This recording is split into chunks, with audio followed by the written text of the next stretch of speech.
Within the first 5 years, 80% of businesses fail. Why is it that we live in an information age with almost all the information needed to succeed available for free, 80% of businesses are still failing? The E-myth is that most people who start businesses are entrepreneurs risking capital to make a profit, when in reality, most people who start a business are technicians, people who are good at an aspect of their job and decided to start their own show.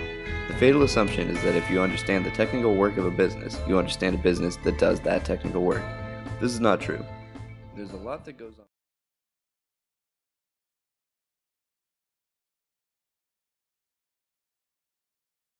And you work in a graphic design studio. You know people love your designs, so you decide to start your own graphic design company. You start with a few existing clients. They recommend a few more clients. Soon you're busy and you don't have a boss anymore. Life's great. You feel like a kid on the first day of summer after a long school year. But soon you're putting in 14-hour days to do the design work and all the other little things you need to do to keep the business running. After a few weeks of working these 14-hour days, you decide you need to hire an experienced administrative assistant to deal with all the administrative work you don't want to do. You also decide to hire an experienced marketer to do the marketing work you don't have time to do. You trust that these experienced people will know what they need to do because they've worked in similar positions in the past. Now you've got people doing the work you don't want to do, and you can focus on what you do best, producing beautiful graphic designs. But just when you think it's going well, your administrative assistant leaves, and what's worse, she's put all your financial data in a software program you're not familiar with. It's a complete disaster. And on top of that, the marketing person you hired isn't producing ads the way you want them. You decide to let him go and do the marketing yourself. Now you need to put in 18-hour days to clean up the mess and do the backlog of design work. Your projects start to suffer, deadlines get missed, quality drops, and clients are getting pissed off. You thought when you started your business, you got rid of your boss. But now it feels like you have a boss again. And this boss doesn't give you a day off and barely gives you enough money to pay rent. How did you get yourself into this mess? You're in this mess because you built a business that relies on you. In the book, The E-Myth Revisited, author Michael Gerber says if your business depends on you, you don't own a business, you have a job. And it's the worst job in the world. The top priority for a business owner is to create a business that produces a great product or service without them. In other words, an entrepreneur doesn't produce a product or service.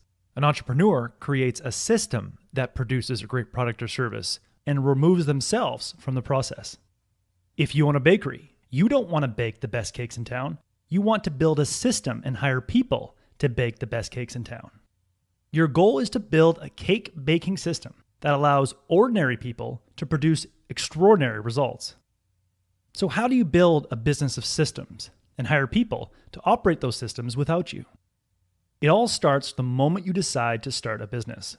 You start by asking yourself, what size do I see this business naturally growing to in the next 5 years? And what roles do I need to fill inside that business? For each position on that org chart, you identify the result that position is responsible for and the standards to which they must deliver it. Then you and your business partners decide which of your names will go into those positions. Your name might be in 4 different positions at this point, but that's normal. Your goal is to start from the lowest level position and build systems to replace yourself in each position. If the lowest level of your company is widget maker and you put yourself in the widget maker position, you need to develop a reliable and repeatable system that anyone who fills a position can execute and successfully produce a result to the standards you've set. Only after you've built a reliable, repeatable system do you move yourself into a higher position, like the widget maker manager, and create a reliable system for that position. You replace yourself with a system by documenting everything you do to achieve the result that you want to the standards you've set. You document your process in an operations manual. An operations manual contains checklists, templates, and scripts. You test your system by following your operations manual exactly as you've written it. Once you've verified that your system produces the results that position's responsible for to the standards you've set, it's time to hire someone to execute your system. To hire someone to execute your system, put the following ad on Craigslist or LinkedIn. Looking for people who believe in our company's vision, who have an open mind and wants to learn new skills. No experience necessary. You see, if you hire someone with experience, They won't fully buy into your system because they'll have already developed the habits of someone else's system. And if your business success relies on hiring experienced people who have their own way of doing things, then the business not only relies on you, it also relies on each of them. If they show up, you succeed. If they don't, you're doomed. It's better to have the success of your company rely on the quality of the systems that you've built for the company. When a company with high-quality systems loses a person, they can quickly be replaced by a wide variety of people who are eager to learn. When taking a systems approach to your business, think of yourself like a writer-director for a Broadway musical. You start by writing the script and the lines for each of the actors. Then you pick out the costumes and design the sets. Then you hire enthusiastic actors who haven't played the roles before. You hand them the script, aka the operations manual, and you ask them to memorize their lines.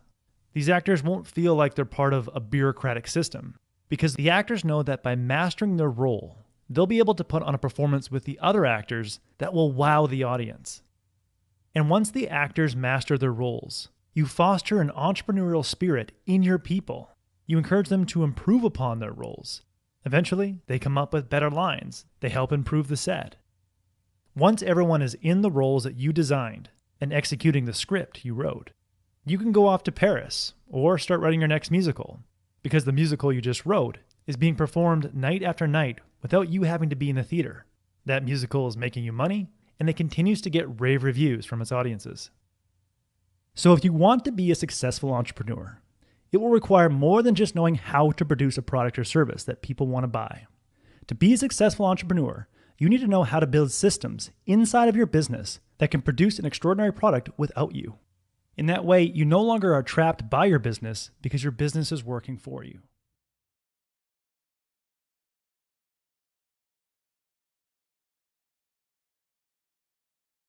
Everyone who goes into business has to play the role of three people: the entrepreneur, manager, and the technician. The entrepreneur is the visionary who thinks ahead and makes plans for the future. The manager establishes order in the workplace, trying to create consistency. And the technician, the worker and the doer, is the person who does all the technical work. Most people are technicians turned business owners, which means they were really good at their job and they decided they would be better off owning their own shop. Everyone's more suited to one aspect or the other, and each has its own advantages and disadvantages. But in order to be a good business owner, you need all three in the same amount. You need to be able to do the technical work in the beginning to cut costs, be able to manage and train other employees, and be able to take risks and have a plan for the future. In order to run a successful business, sometimes you'll have to give up your main skill to someone else and allow yourself the time it will take to plan for the future and control the goings-on by managing others and not so much doing all the work on your own. There are three stages of a business: infancy, adolescence, and maturity.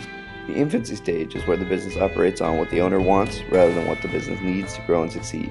This stage ends when the owner can't keep up with demand and supply or quality drops.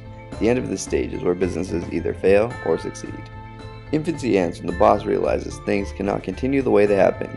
If you're still only a technician, this is where many people decide to walk away. The adolescent stage is where you've decided to let your business grow and it begins to reach outside of your comfort zone. For the technician, it's more work than you're comfortable doing on your own. For the manager, it's more subordinates than you're comfortable managing. And for the entrepreneur, how many managers can he keep motivated to heading towards the vision? When you're in this stage, be careful not to fall into the management by abdication trap, where you start to hire people who work on the business for you, where you take yourself out and don't pay attention to what their struggles are. Often, the people you hire don't do the work to the level you want them to, and you end up reverting back to the infancy stage, doing everything on your own. If you can expand your comfort zone to increase your ability to handle the expansion, you'll enter into the maturity stage. The maturity stage means your business has a clear vision and purpose. The owner must handle the entrepreneurial aspect of running a business by hiring managers to follow the vision of the company and to manage the technicians who are doing the work. You're not supposed to work in your business, but on it here, figuring out exactly who the customers you serve are and how you can add more value to their lives.